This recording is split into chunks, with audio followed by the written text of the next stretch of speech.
Hey all, Guthrie here. I think it's about time that I covered a topic that I haven't actually talked about before on here.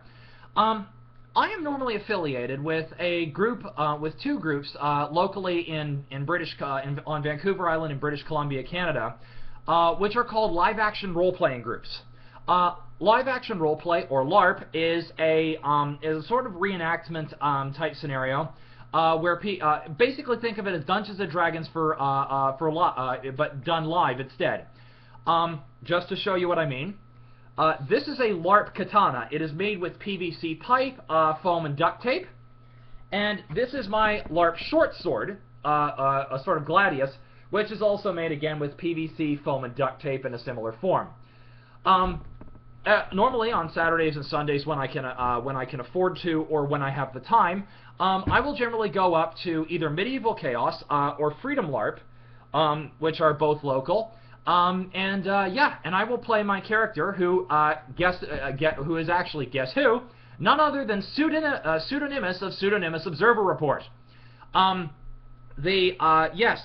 character who is the character you know as Pseudonymous from the series was originally created as a character called No One in Medieval Chaos, and then later he world jumped to the game Freedom LARP, where most of his actual personality was formed.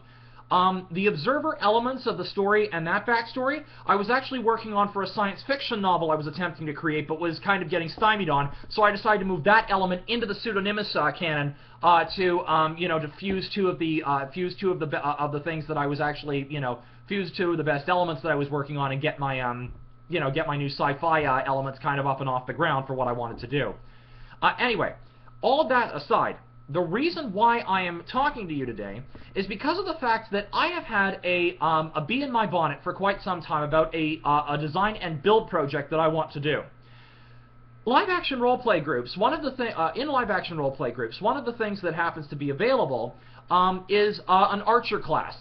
Specifically, if in some games if you train for it, and in other games if you just can use a bow. You can have a bow with relatively low pull, between say 30 and 50 pounds, say 30 pounds or less, and you can fire safety arrows. Safety arrows are like regular arrows, except they have a little bulbous tip on the front, kind of a sort of compressible ball, which when you get hit with it, it will cause the arrow to knock to the ground, so that a person can be shot, but not in such a way that it actually causes them any real harm. Now, I watched Mythbusters a while back and saw their episode where they designed a repeating crossbow. This was where Adam and Jamie designed a sort of siege crossbow, which would reload arrows upon using a hand crank, pull the string back, fire the arrow, and then the shaft would move forward, reload a fresh arrow, and repeat the process to specifications where they were able to fire at 5 arrows a minute with high accuracy and be able to outperform the top archer at the time in the United States. I would like to get my hands on this design to repurpose it, to respec it for a 30-pound bow and safety arrows for live-action roleplay. Sadly, though, I have emailed Mythbusters twice and even phoned their lawyers and haven't heard from them yet.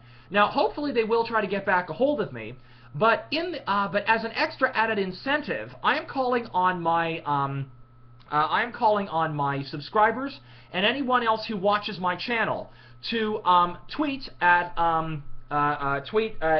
Jamie Heineman and Adam Savage, and even to send YouTube messages to the channel Tested, which is their personal YouTube channel, to ask them to get a hold of me to negotiate the possible release of their designs for that particular machine gun, so I can do this respecification and build a prototype to see if it will actually work safely at a live-action role-playing game.